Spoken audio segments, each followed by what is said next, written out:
Well, people, today we will take a look at your metabolic diseases. And yes, please note that, as I always say, anything that is increased in the blood or anything that is increased in the plasma is reflected or will be reflected in the urine.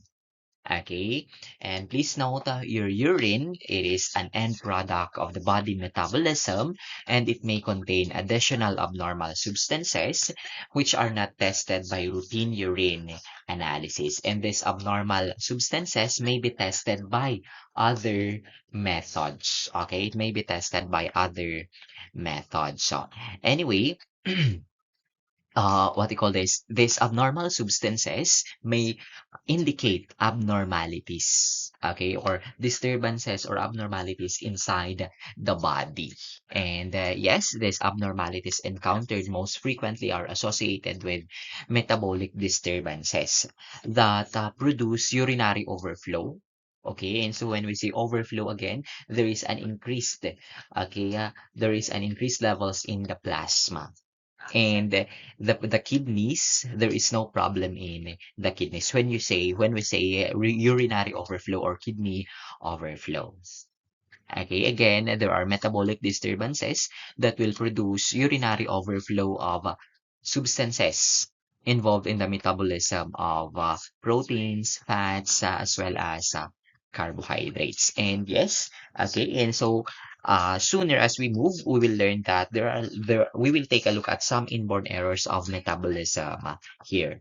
We'll take a look at some of your inborn errors of metabolism. Your inborn errors of metabolism, they are caused by, or these are actually disruption. There is actually a disruption of enzyme function that can be caused by failure to inherit the gene to produce a particular enzyme. And yes, okay, that is for your inborn error of metabolism. Again, in inborn error of metabolism, there is an enzyme is deficient. Anyway, okay, let's take say overflow. When we say overflow, there is an increased levels in the circulation. There is an increased levels in the circulation. Whereas yes, increased levels in the circulation, and of course, okay, and so they will be excreted in the urine. Whereas your renal, when you say renal, okay, there is a malfunction in the tubular reabsorption mechanism. There is a malfunction in the tubular reabsorption mechanism, or there is a defect in the renal tubules, something like that. Okay, there is a defect in the tubules. And please note, I was talking about inborn error of metabolism. I was talking about inborn error of metabolism earlier. Please note that in your newborn screening test, okay, in your newborn screening test, some of some of the diseases that we will take a look, that we will discuss soon as we move through, they are part actually of your NBS expanded newborn screening program. Okay, in the Philippines. Okay, or in probably in other countries also, no? Okay, probably in other countries. And please note that in newborn screening, they utilize infantile, okay, infantile blood. Okay, infantile or yes, okay, and so infantile blood. Okay, yes, soon when you will become a medical technologist, you will try all you. There are institutions who say that uh, that that allows medical technologists to be the collector. Okay, and for one, the institution where I work, okay, before I was actually a newborn screening collector. Okay, I was actually a newborn screening sample collector before.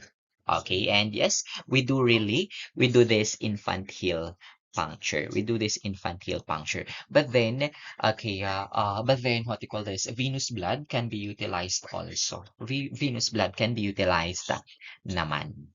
Okay, venous blood can be utilized. Like, let's say, for example, if the baby has other tests aside from newborn screening.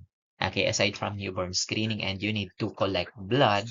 okay, for bilirubin or for other tests, then if you have extra sample for newborn screening or if you have extra sample, you can put a drop of venous blood doon sa filter card. Doon sa filter card. Anyway, but then the most commonly utilized is your infantile blood. Okay, infantile blood. Okay? Infantile blood is utilized, not urine blood. I mean, not, sorry, not infant urine. Okay, not infant urine. Because, what you call this, the levels, okay, levels of the abnormal metabolites are elevated more rapidly in the blood than in the urine. Probably it will take a day or some days for these metabolites to appear in the blood. Again, infantile blood is utilized because levels of these abnormal metabolites or the metabolites are elevated more rapidly in blood than in the urine. And of course, okay, MSMS, okay, filter card po, doon po tayo nagpapatak sa filter card. We call it actually as a filter card. Okay, it is actually a form of filter paper. Okay, and yes, the manner for the testing, okay, is the make use of MSMS, tandem mass spectrometry. Mass spectrometry. This is capable actually of screening infant blood specimen for specific substances associated with particular inborn error of metabolism. Okay, actually, these are this is actually a nice or an interesting. Okay, this is actually an interesting uh, work also, no? Okay, and so to work in a newborn screening reference center, no? NSRC. Okay, said to say hanggang ano lang kasi ako, hanggang newborn screening collector, sample collector lang kasi ako. Anyway, if you have a chance sooner in the future, why not try, okay, to work in a newborn screening reference center? Anyway, okay, and so let's take a look at your diseases. Okay, please note that you have your major inherited disorders include phenylketonuria, alkaptonuria, and tyrosiluria. Tyrosiluria, or for some references, tyrosinuria.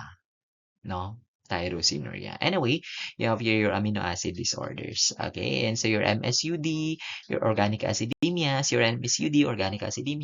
indicanuria for tryptophan, cystinuria, cystinosis, cysteine.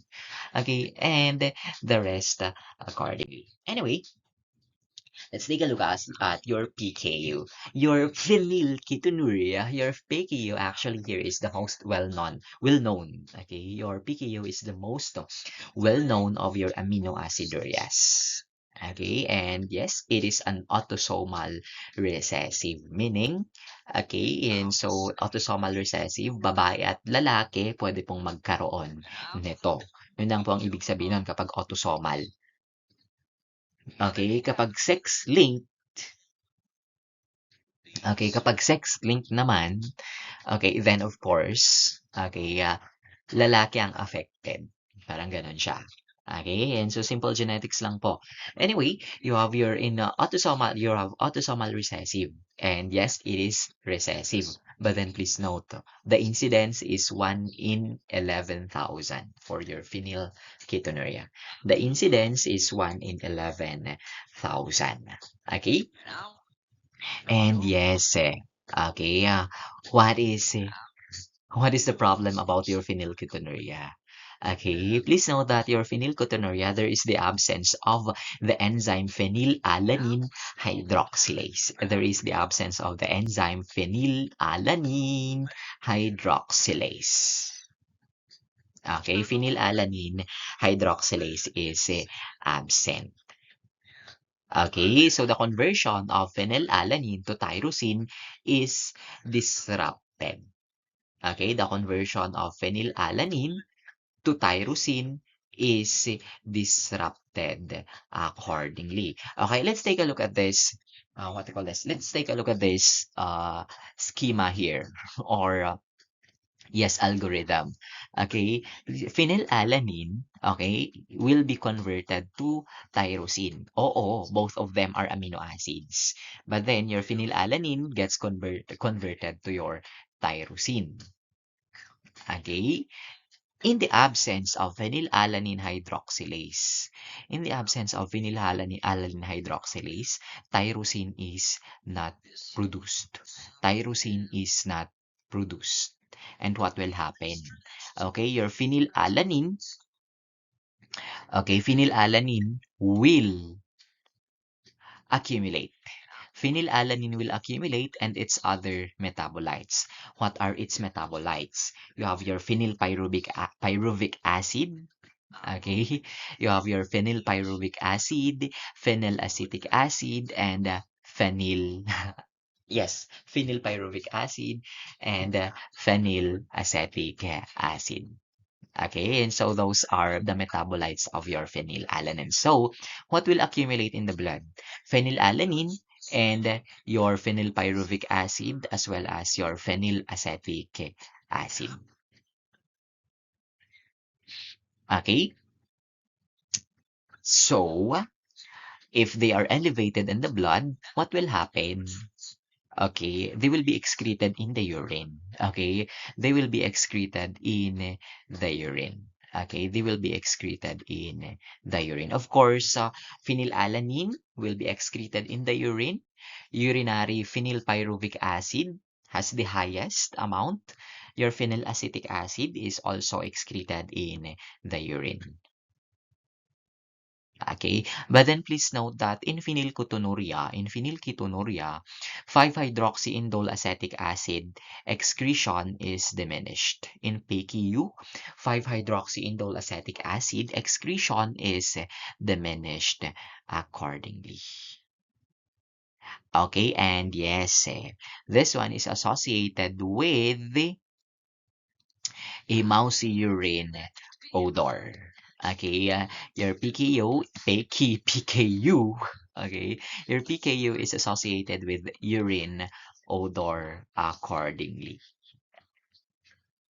Okay, uh, sorry, your PKU is associated with a mousy urine odor. Okay, not only in the urine but also the sweat. Okay, and this mousy odor is attributed to the presence of phenylacetic acid in the urine and in the sweat. Again, the mousy urine odor in PKU, okay, as well as the mousy urine odor in the sweat is caused by the presence of phenylacetic acid. Okay, caused by the presence of phenylacetic acid. Okay, as for the laboratory, of course, one key thing is that mousy urine odor. One key thing is that mousy urine odor. You have this Finistix reagent strip that is incorporated that has ferric ammonium sulfate, magnesium sulfate, and cyclohexyl sulfamic acid. Put a drop. This one is a reagent strip. Okay, a reagent pad. Put a drop of the urine sample, and a positive result is observed after 30. Read after 30 seconds. Okay, a positive result is indicated by a gray to gray-green color after 30 seconds. Okay, what you call this ion exchange, HPLC, is utilized also in what you call this in confirming abnormal urine samples, in confirming abnormal urine samples. Okay, and yes, please note that once what you call this once PKU is discovered, okay, dietary changes should, or modifications in diet should be done, okay, to save the individual. Okay, eliminate phenylalanine in the diet. Okay, and so because, uh, yes, eliminate phenylalanine in the diet. Your milk should be eliminated, okay, to prevent what you call this PKU. To prevent the complications of PKU. Because if not managed, accordingly, if not managed, Okay, and so it will affect, okay, it will affect the mental capabilities of the child. And then you have your Guthrie's microbial inhibition test. This is by far, accordingly, the most well-known test for PKU. Okay, and yes, it is a microbial inhibition test, and the blood from the heel is placed on a filter paper disc. Okay, and yes, the disc will absorb the blood. The discs are placed in a culture media incorporated with 2-thionenyl alanine. Okay, and please note that there is a present, Bacillus subtilis is present in the disc, of course. Okay, this 2-thionenylalanine will serve as the inhibitor for Bacillus subtilis. Okay, and the positive result for Guthrie's microbial inhibition test is the growth of the microorganism. Okay, growth of the microorganism indicates PKU, or presence of phenylalanine and its metabolites in the urine. Alkaptonuria. Alkaptonuria. Okay, what is the problem here? Okay, this is actually the third major defect in the phenylalanine tyrosine pathway. And yes, the deficient here is your homogentisic acid oxidase. Your homogentisic acid oxidase, it will catalyze the oxidation of homogentisic acid to mallyl acetoacetic acid. And yes, in alkaptonuria, there is an increased amounts of homogentisic acid in the blood and in the urine, since overflow nga naman pa rin. Anyway, okay, urine will turn black upon standing, or in alkaline pH. Urine will turn black upon standing, upon oxidation. Okay, upon standing, or in alkaline pH. So fresh urine, normal na urine color pa rin.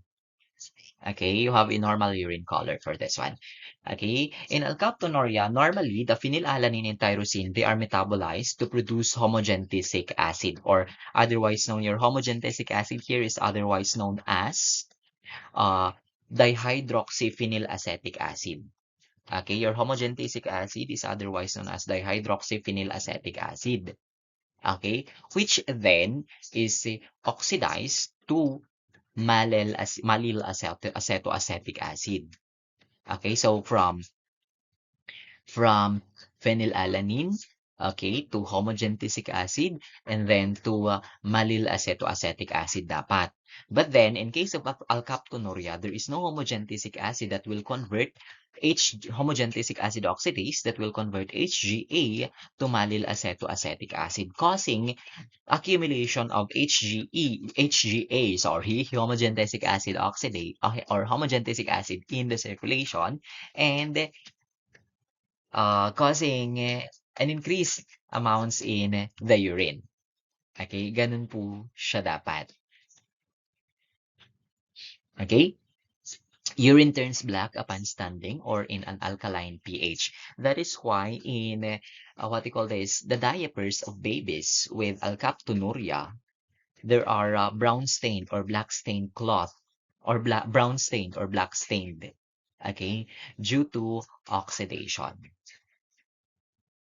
Okay, due to oxidation accordingly, or there are observed brown stained or black stained in diapers of individuals or of babies with phenylketonuria accordingly. With alkaptonuria, sorry. Okay, and yes, again, patients with alkaptonuria will develop, yes, they will develop a dark blue to black pigmentation in the cartilage and in the connective tissues if the alkaptonuria is not corrected.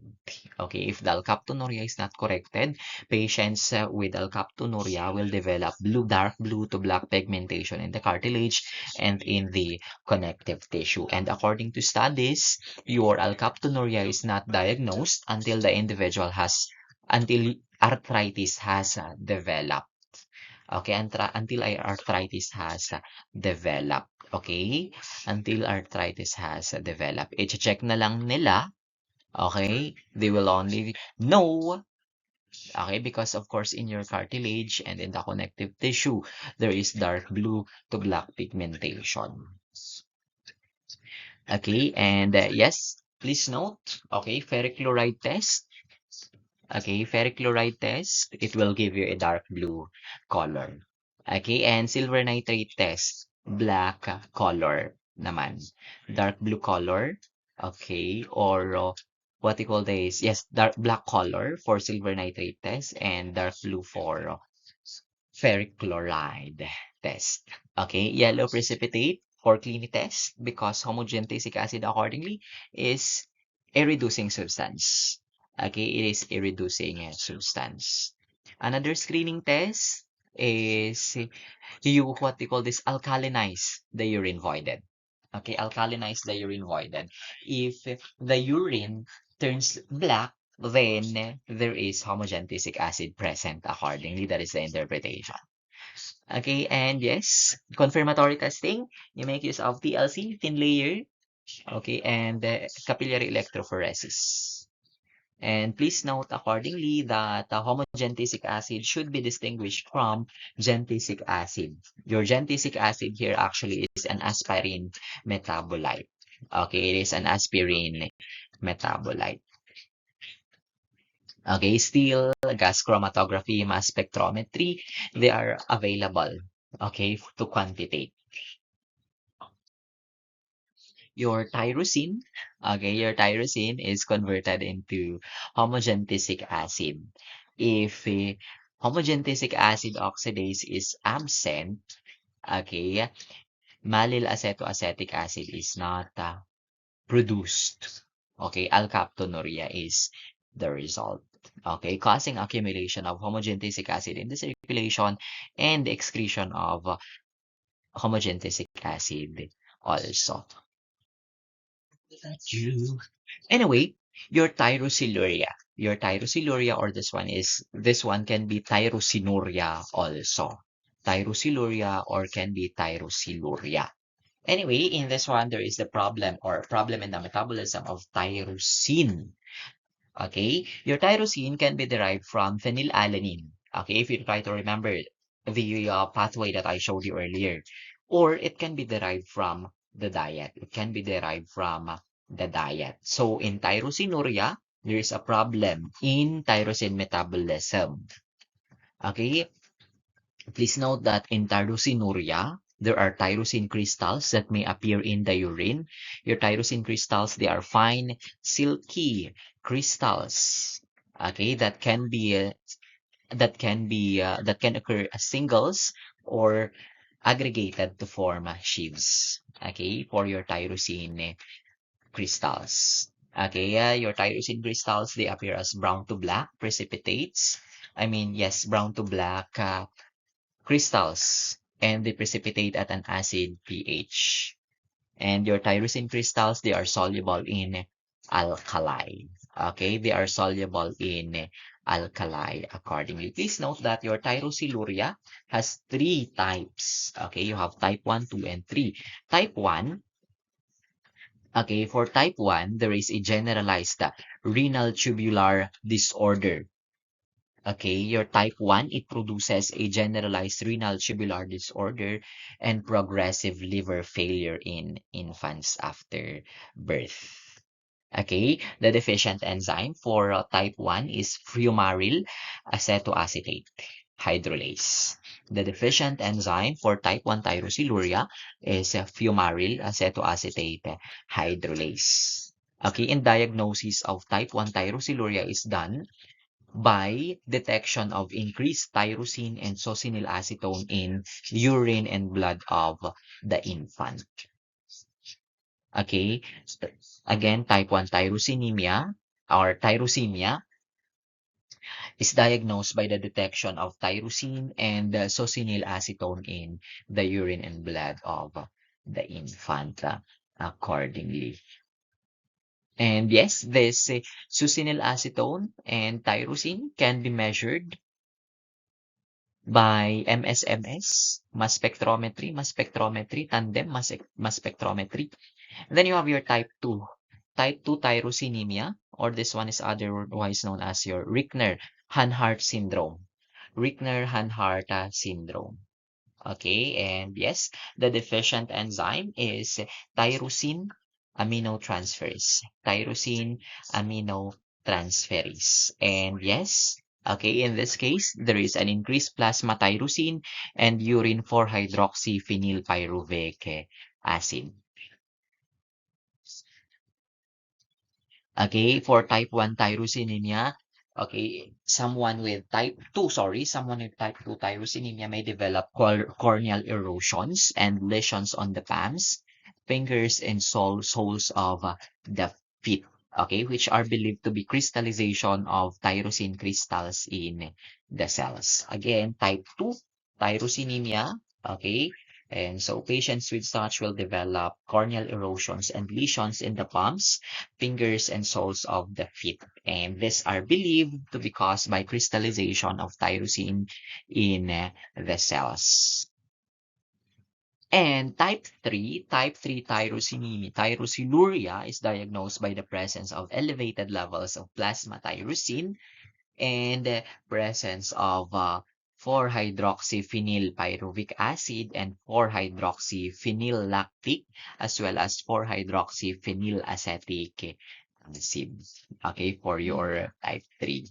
Okay, the deficient enzyme is para-hydroxyphenylpyruvic acid dioxygenase. And the urine metabolites are, again, 4-hydroxyphenylpyruvic acid, 4-hydroxyphenylactic acid, and 4-hydroxyphenylacetic acid. Okay, and the test. Okay, screening test for this one, nitrosonaphthol test for tyrosine, and quantitation MSMS, tandem spectrometry. Okay, please note that your tyrosine and tyramine will form soluble red complexes with nitrosonaphthol. The positive result for nitrosonaphthol test is red color. Red color. This one is the pathway of normal metabolism of your phenylalanine. Okay, pathway of your normal metabolism of your phenylalanine. Phenylalanine, okay, in the presence of phenylalanine hydroxylase will produce tyrosine. And please note tyrosine, okay, and so will be broken down to produce melanin, thyroxine, and epinephrine. Okay, and so later on, we will take a look at your melanuria here. Okay, and of course, okay, the pathway continues. Okay, the pathway continues. Okay, your melanuria. Your melanuria, this one is normally produced from the breakdown or degradation of tyrosine. Okay, and so from the degradation of tyrosine. If tyrosine or if melanin is not produced, then you call it as albinism. Or if there is a deficiency in the production of melanin, then you call it as albinism. By the way, your melanin, this is the pigment responsible for the dark color of the skin, hair, and the eyes. Okay, and yes, your melanuria. In case of melanuria, this melanuria is caused by malignant melanoma. Okay, melanuria is caused by malignant melanoma. Okay, or melanuria indicates proliferation of the normal melanin-producing cells or abnormal proliferation. Pakidagdagan na lang po. Melanuria indicates an abnormal proliferation of your normal melanin-producing cells. Okay, and this proliferated cells produces 5,6-dihydroxyindole, which then oxidizes to form melanogen and then into melanin.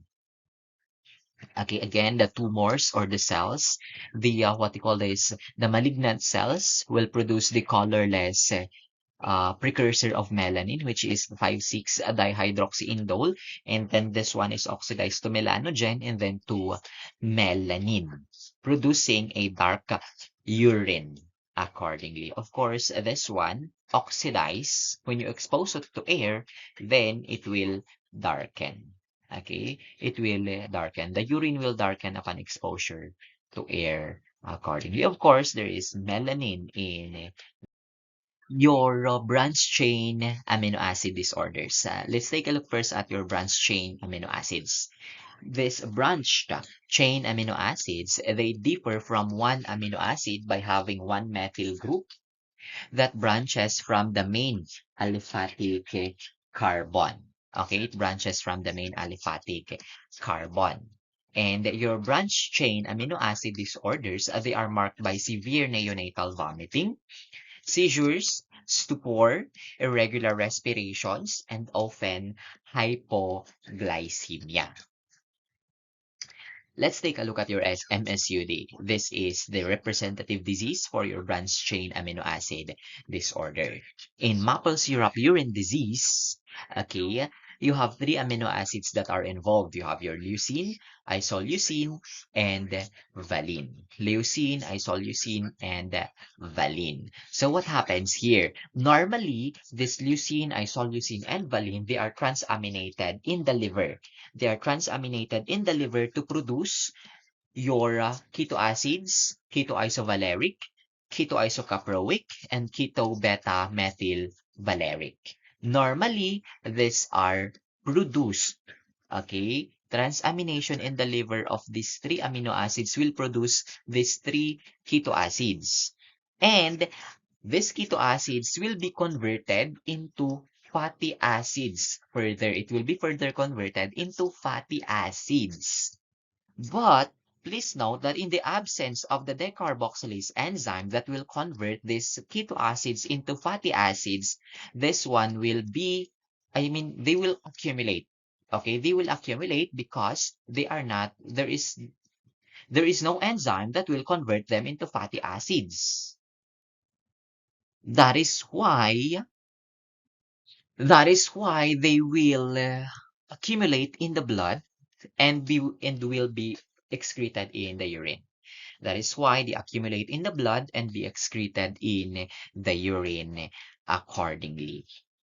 Okay, that is for your MSUD. Please note that individuals with MSUD will have a urine odor resembling to a maple syrup. Okay, individuals with such will have a urine resembling to a maple syrup, urine odor resembling maple syrup or caramelized sugar or curry accordingly or curry. Okay, yeah. Please note that the appearance of these keto acids in the urine, they are demonstrable by the first week of life. They are demonstrable by the first week of life. Okay, so testing. Okay, you make use of dinitrophenyl screening test. Dinitrophenyl screening test accordingly. So what is your reagent here? You have 10 drops of diphenylhydrazine reagent, which is made of your your diphenyl hydrazine reagent is made of 2,4 dinitrophenyl hydrazine. Okay, your diphenyl hydrazine reagent is made of 2,4 dinitrophenyl hydrazine and hydrochloric acid. Okay, so 10 drops of your reagent plus 1 ml of your urine. Okay, 10 drops, and then you observe yellow or chalky white appearance or precipitates within 10 minutes. Okay, within 10 minutes. Okay, other test, gas chromatography or TLC, and then nuclear magnetic resonance spectroscopy of the urine. Okay, your organic acidemias. Your organic acidemias, you have your isovaleric acidemia, your propionic acidemia, and methylmalonic acidemia. Your organic acidemias, they are severe illness, okay, that may cause vomiting and accompanied by metabolic acidosis. Hypoglycemia is seen also, as well as ketonuria and increased serum ammonia. Okay, for your isovaleric acidemia, there is accumulation of your isovaleryl glycine due to the deficiency of your isovaleryl coenzyme A in the leucine pathway. Okay, individuals with isovaleric acidemia will have a sweaty feet odor.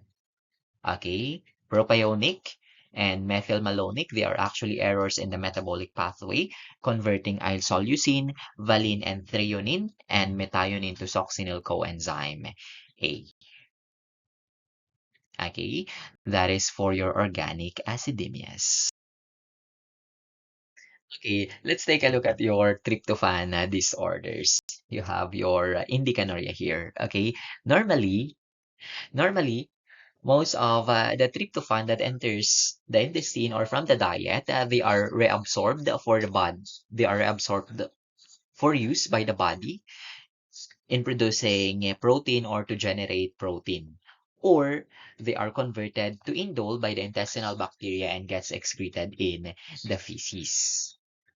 Okay, but then in cases of intestinal disorders like obstruction, presence of abnormal bacteria, and malabsorption syndrome, let's say in case of obstruction, okay, instead that the indole is excreted in the feces, obstruction of the intestines, the indole is absorbed in the circulation. In case of presence of bacteria, there is an increased bacteria that will convert there is the bacteria that will convert more tryptophan into indole. That will convert more tryptophan into indole, causing an increased indole in the intestines. And this indole, the excess indole, will be absorbed to the circulation. Another one is malabsorption syndrome. Okay, instead that the indole is excreted, it is reabsorbed. I mean, it is absorbed. Instead that the indole is excreted, it is absorbed. Okay, so what happens here? Okay, what happens here in such case? The indole that is produced or the indole that is the indole that is absorbed into the circulation, it circulates and will reach the liver, where in the liver it is converted into indicans. It is converted into indicans, and this indicans it is excreted in the urine. Okay, causing indicanuria. And by the way, aside from intestinal disorders, Hartnupp's disease, okay, Hartnupp's disease will also cause indicanuria. Okay, Hartnup disease will cause indicanuria also. Okay, please note that indicans, they are colorless. Okay, indicans that are excreted in the urine is colorless. Okay, but then upon oxidation, okay, it will give you an indigo blue color. Again, indican, okay, they are colorless, but then upon exposure to air, it will give you an indigo blue color. Okay, it will give you an indigo blue color. That is why in Hartnupp's disease, okay, it is otherwise known as your blue diaper syndrome. It is otherwise known as your blue diaper syndrome because again, these indicans present in the urine upon exposure to air, it will stain or it will produce a blue color. Your argentophenoma. Your argentophenoma here is a tryptophan disorder. Okay, it is a tryptophan disorder. But then let's take a look first. Your argentophin cells, they are responsible in converting tryptophan to serotonin. Okay, these argentophin cells, they are located in the intestines. Okay, they are located in the intestines. And what do they do? They convert tryptophan to serotonin. And this serotonin is carried throughout the body primarily by your platelets. Serotonin is carried throughout the body primarily by your platelets. And most of the serotonin are used by the body.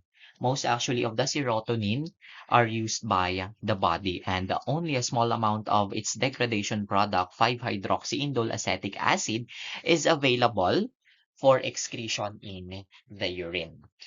Okay, in argentophenoma, there is an increased 5-hydroxyindole acetic acid. Okay, there is an increased 5-hydroxyindole acetic acid because normally, please note there is argentophenoma. There is a malignancy. Okay, in a normal individual, the body utilizes most of the serotonin that is produced by your argintaphine cells from your tryptophan. Okay, and there is a small amount of 5-hydroxyindole acetic acid that is available for excretion in the urine. Your 5-hydroxyindole acetic acid here is a metabolite of serotonin. Okay, but then in case of argentophenoma, there is an increased serotonin production.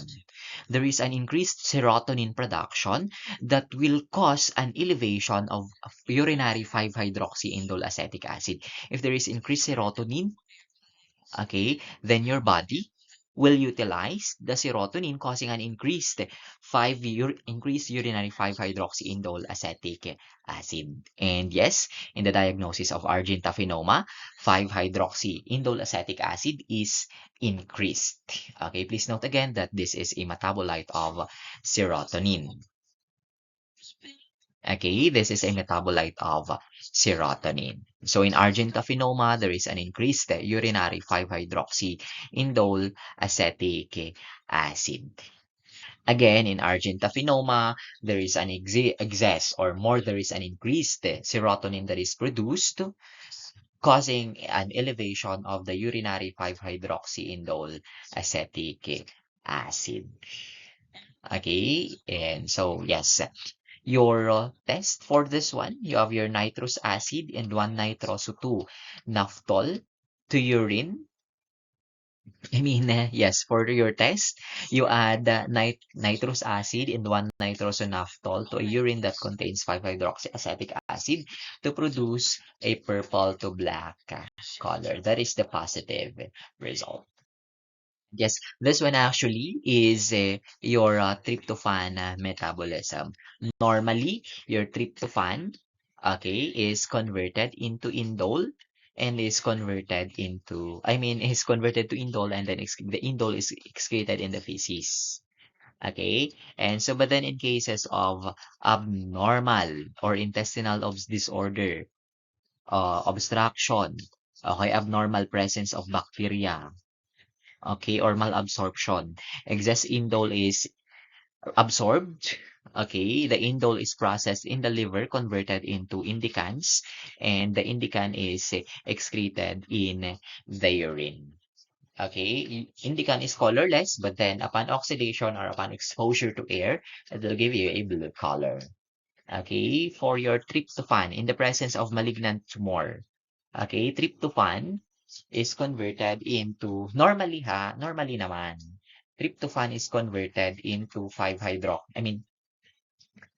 In the presence of malignant tumors, 5-hydroxytryptophan is converted into serotonin, and then serotonin is converted. This one actually is a metabolite of serotonin, increased in the urine. Anyway, okay. Then you have your cystine disorders. You have your cystinuria. Your cystinuria here, there is an inability of the renal tubules to reabsorb cysteine. So this one is not an overflow. Cystinuria is not an overflow disease. It is a renal disease. There is an inability to reabsorb cysteine. Because normally, diba, your amino acids, they are filtered out and they are reabsorbed. Okay, normally your amino acids, they are filtered out, they can pass through the glomerulus, and then they are also reabsorbed. Okay, but then in case of cystinuria, cysteine is not reabsorbed. Please note that what we call this uh, cystinuria or unable to reabsorb cysteine is accompanied by unable to reabsorb lysine, arginine, and ornithine, or can be cysteine and lysine only. Can be cysteine and lysine only. Okay, and so it can be cysteine and lysine lang ang apektado, or can be cysteine, lysine, arginine, and ornithine. Okay, ayun po. Okay, and so pwedeng sila po ang affected and can be both lysine only. Okay, so you have your COLA disorder here. Okay, and so your COLA, cysteine, ornithine, lysine, and arginine. Okay, okay, again, the problem is the renal tubules. The renal tubules, it is unable to absorb cysteine and the other amino acids listed. Okay, yeah.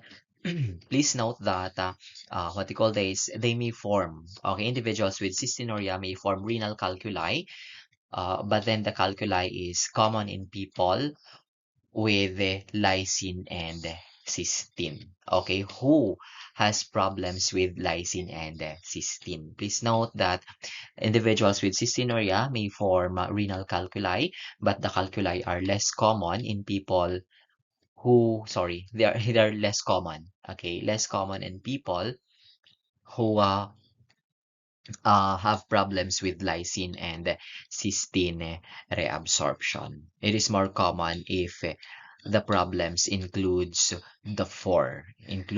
unable to reabsorb the four what do you call this, the four amino acids listed here.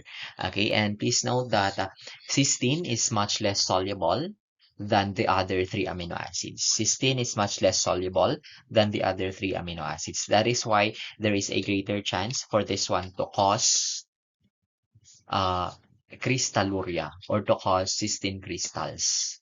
Okay, there is a greater chance for this one to cause cysteine crystals. And yes, laboratory screening determinations focus on cysteine crystal in the sediment, or observing cysteine crystal in the sediment. Okay, because again, this one is less soluble than the other amino acids.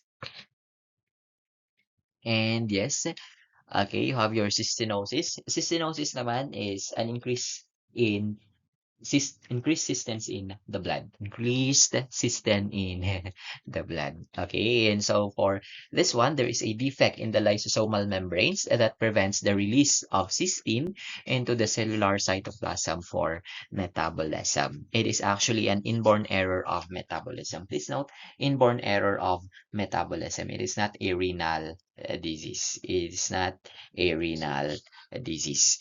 Anyway, okay, it is not a renal disease. Okay, probably there is a defect in the lysosomal membrane, probably a deficiency of cystinosin. Okay, probably a deficiency of cystinosin that will lead to cystine crystal deposition within lysosomes throughout the body. Okay, deficiency of cystinosin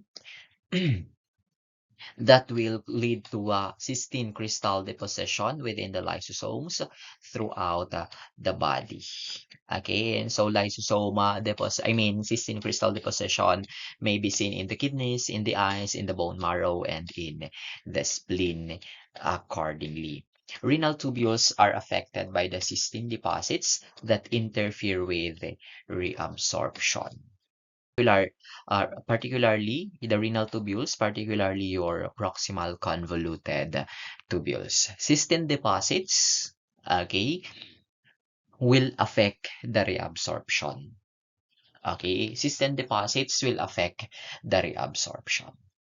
And yes, aside from that, cystine is excreted with other amino acids in cases of Wilson's disease, Lowe's disease, and with amino aciduria of Hartnup disease. And then, yes, your cystinosis, you make use of your cyanide nitroprusside test for this one. Or this one is otherwise known as Brand's modification of legal reaction. Okay? And so, cyanide nitroprusside test, you make use of 3 to 5 ml urine and then add cyanide solution. Okay, and so you let it stand and add 5 drops of, stand for 10 minutes and add 5 drops of sodium nitroprusside to give you a positive red-purple color. Positive red. The positive result is a red-purple color. Okay, and so you can employ other, what they call this, other methods like TLC, thin layer chromatography, or quantitative ion exchange chromatography, or high voltage electrophoresis for this one. I mean, what do you call this? To uh, to detect, to quantitate cysteine, sorry. Okay, to quantitate cysteine, you may use other methods, TLC, quantitative ion exchange chromatography, or high voltage electrophoresis. But then positive result for cyanide nitroprusside test, you have red purple. Homocystinuria. Your homocystinuria, there is a defect in the metabolism of methionine. Okay, there is a defect in the metabolism of methionine. If there is a defect in the metabolism of methionine, it will cause an increase in homocysteine throughout the body. Okay, so for homocystinuria, there is a deficiency of cystathionine beta synthase. The cystathionine beta synthase will catalyze the formation of cystathionine from homocysteine and serine in the methionine pathway. Again, your cystathionine beta synthase will catalyze the formation of cystathionine from homocysteine and serine in the methionine pathway. Okay, if what you call this, if cystathionine is not produced, then homocysteine will accumulate. Homocysteine will accumulate accordingly. Homocysteine is oxidized to homocysteine, which accumulates with methionine and is excreted in the urine. Okay, homocysteine again is rapidly oxidized into homocysteine, which will accumulate along with methionine and is excreted in the urine accordingly. Okay, children or individuals with homocystinuria will show seizures, thrombosis, mental retardation, arachnodactyly, and others. Okay, there are connective tissue manifestations also, which is thought to be a result of accumulation of intermediates of homocysteine, which will interfere in the cross-linking of collagen. Okay, which will interfere in the cross-linking of collagen. Okay, and so yes, homocystinuria will give a positive cyanide nitroprusside test also. Will also give a red-purple color in cyanide nitroprusside test. Okay, to differentiate I mean to differentiate homocystinuria from cystinuria, you make use of silver nitroprusside test. Okay, you make use of silver nitroprusside test. Silver nitrate, the silver nitrate will reduce instead of cyanate. Okay, I'm sorry. Silver nitrate will reduce homocysteine to react with nitroprusside. The silver nitrate will reduce homocysteine only. It will not reduce cysteine. Okay, silver nitrate will reduce homocysteine that will react with nitroprusside. It will not reduce cysteine. Okay, and please note sample handling. Okay, and so urine for this one, urine sample for homocystinuria detection should be fresh because homocysteine is labile. It is labile. Your mucopolysaccharide disorders. By the way, your mucopolysaccharides, they are, or your glycosaminoglycans, they are a group of large compounds that are located primarily in the connective tissue. Okay, and yes, examples, you have your dermatan sulfate, keratan sulfate, chondroitin sulfate, and the following. Of course, these ones, they have the ability to accumulate. Okay, in mucopolysaccharide disorders, there is accumulation of incompletely metabolized polysaccharide in the connective tissue cells. And of course, there is an accumulation. It will also cause an increased excretion in the urine. Okay, so representative mucopolysaccharide disorders, you have your Hurler, Hunter, and Sanfilippo. For your Hunter syndrome here is a what do you call this? Your Hunter syndrome is a sex-linked recessive inherited disorder. Okay, and of course, sex-linked, usually kapag sex-linked po ang pinag-uusapan, males po ang nagmamanifest. Okay, males po ang nagmamanifest. So, you have here skeletal structure abnormality and severe mental retardation. Your Hurler syndrome, There is a deposition of mucopolysaccharides in the cornea. Still, same skeletal structure abnormality and severe mental retardation. Please note that your Herder and Hunter syndrome, they can be fatal during childhood. They can be fatal during childhood. Sanfilippo, mental retardation only. Okay, and so treatment for this, bone marrow transplant and gene replacement therapy, they are actually the most promising treatments for these diseases. Okay, and yes, test. Okay, ano na to? Test for this one. Turbidity test. You have your CTAB, acid albumin turbidity test, and the CTAB or your cetyl trimethyl ammonium bromide test or turbidity test. Okay, and so for this one, okay, white turbidity after the addition of the reagent to a urine sample will give a positive result. Okay, will give a positive result. The turbidity for CTAB, okay, is graded on a scale of 0 to 4 after 30 minutes, while for, I mean, sorry, for your CTAB, you grade after 5 minutes. While for your acid albumin turbidity, you grade on a scale of 0 to 4 after 30 minutes. For acid albumin, 0 to 4 after 30 minutes. For CTAB, after 5 minutes. For CTAB, after 5 minutes. Your purine disorders. Purine disorders. Okay, representative, you have your Lesch-Nyhan disease.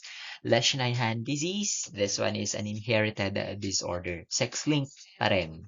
Okay, and yes, it is characterized by a massive excretion of urinary uric acid crystals. Okay, and yes, there is a deficiency in the enzyme hypoxanthine guanine phosphoribosyl transferase. Okay, there is a deficiency in the enzyme hypoxanthine guanine phosphoribosyl transferase. And yes, aside from urinary excretion of uric acid crystals, there is accumulation of uric acid throughout the body. Okay. There is a urinary excretion. Sorry, there is an accumulation of uric acid throughout the body. Okay. And so usually the development for Lesch-Nyhan is normal for the first 6 to 8 months. Okay. The baby with Lesch-Nyhan, they are normal for the first 6 to 8 months. Again, the baby with Lesch-Nyhan, they are normal for the first 6 to 8 months. Okay, and often the first sign is uric acid crystals in the diaper resembling orange sands. Okay, and so resembling orange sands. Again, normal. The babies are born normal. Okay, up to they are born normal up to the first 6 to 8 months, and then okay, the first sign. Often the first sign is what we call this uric acid crystals in the urine. Okay, uric acid crystal, massive uric acid crystals in the urine that resembles orange sands in the diaper. Orange sands in the diaper. Okay. Okay, and so individuals with Lesch-Nyhan, okay, and so will develop severe motor defects, intellectual disability, and tendency towards self-destruction. Okay, since there is a production or massive urinary excretion of uric acid crystals, renal calculi may be seen. Renal calculi may be seen. And since sabi natin, accumulation of uric acid throughout the body, gout may be seen also. Gout may be seen. Okay, that is for your Lesch-Nyhan disease. Thank you so much. This has been Gael, reminding you to live fully, love deeply, love often, keep learning, and never forget to enjoy the ride. And as you move forward, may you always choose curiosity over fear, kindness over convenience, and growth over comfort. And yes, You celebrate your small victories. You honor your quiet moments and trust that every step, no matter how uncertain, shapes the story you are meant to tell. The world is wide, your time is precious, and your journey is uniquely yours. So go make it extraordinary. Thank you. Thank you so much, and see you around.